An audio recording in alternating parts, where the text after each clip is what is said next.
Hello and welcome to the Fix-It Shed. Today we're back under the hood of my Kia Soul. How often should you change your air cleaner? The best bet is to check in your owner's manual to find the most accurate information.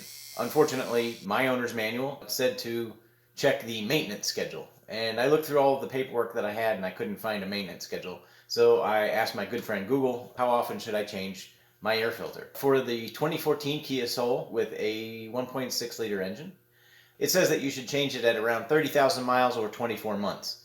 So my Kia Soul is 6 years old. It's a 2014, so it's 2020 now, so it's 6 years old, and it has about 40,000 miles on it. So mileage-wise, it's a little bit over. Time-wise, it's way overdue. Most cars seem to recommend around 30 to 45,000 miles. It depends on your manufacturer, so be sure to check for your specific vehicle and check the owner's manual, check online if you don't have an owner's manual. You can usually find the information out online. And it's a shame that this is often overlooked because it's fairly inexpensive and you can do it easily yourself at home. So when you're looking under the hood, you're going to want to look for your air box. Mine is over here. As you can see, the big air intake hose going down to the engine.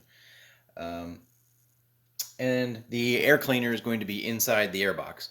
So it's fairly simple to access. So this is your air box, and there's a clip down here that you just want to push open. And there's another one on this side right here. And you just flip that open.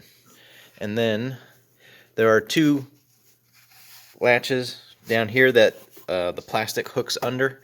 And so you just want to slide to the right, and then you can lift it off and out of the way.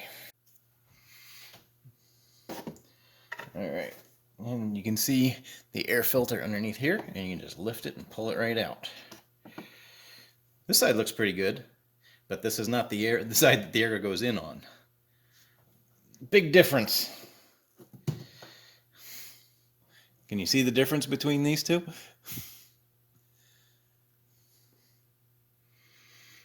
So this is 6 years and 40,000 miles. If you can see down in the air box, there's a little bit of debris down there.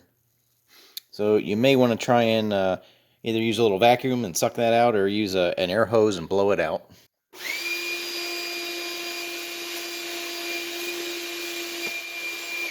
Alright, and then we're just going to drop the new air filter in place.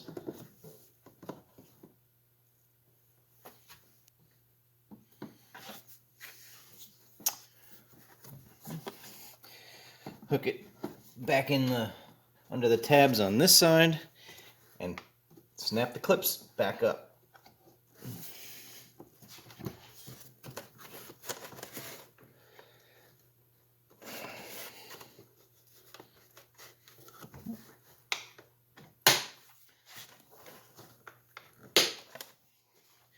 That's it.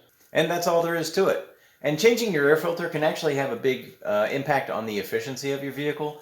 So I have over the years noticed a slight decline in the miles per gallon that I've been getting with this car. So it'll be interesting to see if changing this out has any impact on that. So if you enjoyed this video and you got something out of it, please be sure to give it a thumbs up. If you want to see more videos like this, please subscribe. Take care.